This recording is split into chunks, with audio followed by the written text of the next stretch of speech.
Genesis 30. When Rachel saw that she was not bearing Jacob any children, she became jealous of her sister. So she said to Jacob, "Give me children, or I'll die." Jacob became angry with her and said, "Am I in the place of God?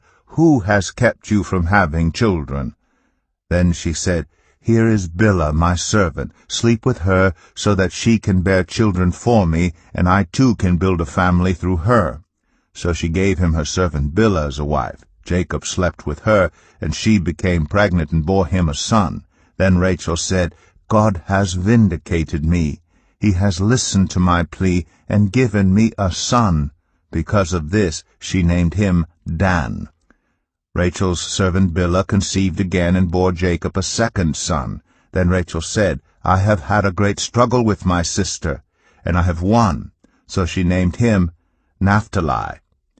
When Leah saw that she had stopped having children, she took her servant Zilpah and gave her to Jacob as a wife. Leah's servant Zilpah bore Jacob a son. Then Leah said, "What good fortune!" So she named him Gad. Leah's servant Zilpah bore Jacob a second son. Then Leah said, "How happy I am! The women will call me happy." So she named him Asher. During wheat harvest, Reuben went out into the fields and found some mandrake plants, which he brought to his mother Leah. Rachel said to Leah, "Please, give me some of your son's mandrakes."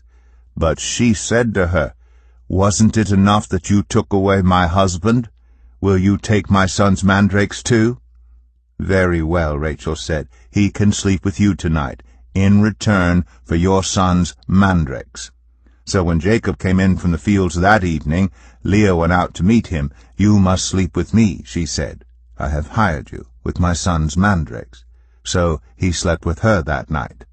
God listened to Leah, and she became pregnant and bore Jacob a fifth son. Then Leah said, "God has rewarded me for giving my servant to my husband." So she named him Issachar. Leah conceived again and bore Jacob a sixth son. Then Leah said, "God has presented me with a precious gift. This time my husband will treat me with honor, because I have borne him 6 sons. So she named him Zebulun. Sometime later she gave birth to a daughter and named her Dinah. Then God remembered Rachel. He listened to her and enabled her to conceive. She became pregnant and gave birth to a son and said, "God has taken away my disgrace." She named him Joseph and said, "May the Lord add to me another son." After Rachel gave birth to Joseph, Jacob said to Laban, "Send me on my way so I can go back to my own homeland. Give me my wives and children, for whom I have served you, and I will be on my way. You know how much work I've done for you."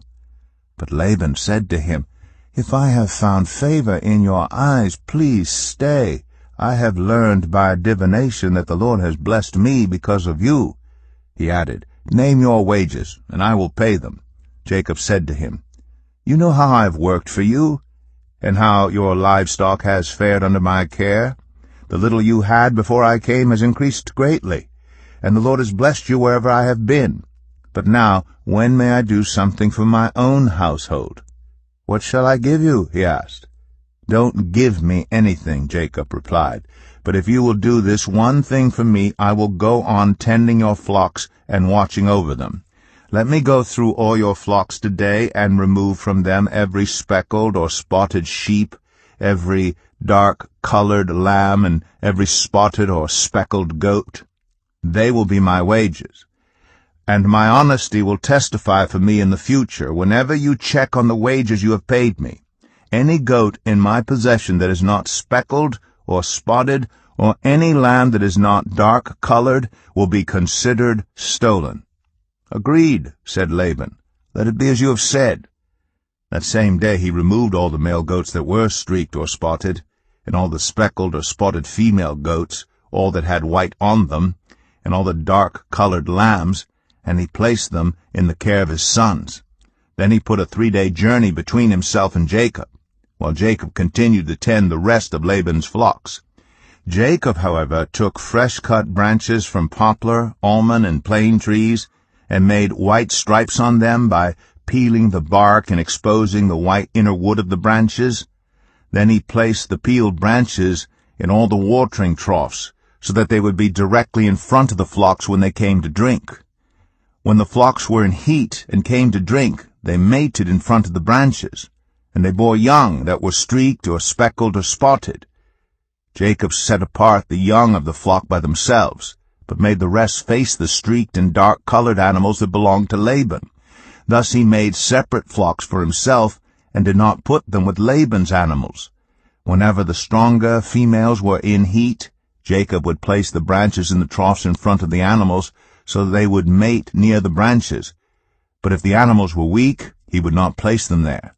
So the weak animals went to Laban, and the strong ones to Jacob. In this way the man grew exceedingly prosperous, and came to own large flocks, and female and male servants, and camels and donkeys. Genesis